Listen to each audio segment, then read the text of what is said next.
We had about a little over 9 feet of water between our basement and our first floor. It was just absolutely horrible. Everything was muddy, everything was wet. Things had floated into different rooms.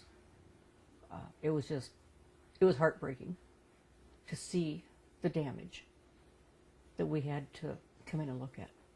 Things were broke where they had got tossed around. It was just really heartbreaking. I stood and cried. It was just, you watch your whole life go out in garbage bags. You know, everything that you've worked for, everything, you know, your daughter's had since she was little, stuff that can't be replaced. Everything that you and your husband have worked for, go out. It's just very devastating to see it. After the application is received, we send out a housing inspector to look at their damaged dwelling and the contents of their home.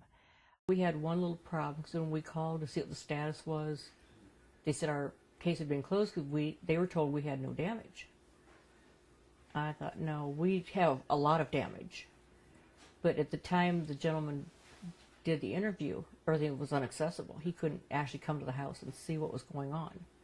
So he just kind of wrote up his report and sent it in. But then FEMA sent another lady out, and her exact words, "Oh my God, look at this." I said, yeah. And she was able to see the full impact of what had happened. This assessment is completed, and then we're able to provide the individual or households with rental assistance to help them find an alternative place to live until their damaged dwelling can be repaired. In the event when there's inadequate rental resources available, FEMA will provide temporary housing units in the form of mobile homes or park models for individuals and households to reside in until they can repair their damaged dwelling or until rental resources become available within the community. I was just so relieved that we could get some normality back in our life, have a place to live, have a little bit of space. It was just like, this is the answer to a lot of prayers. In this particular situation, the homeowner received assistance to make necessary repairs to their home.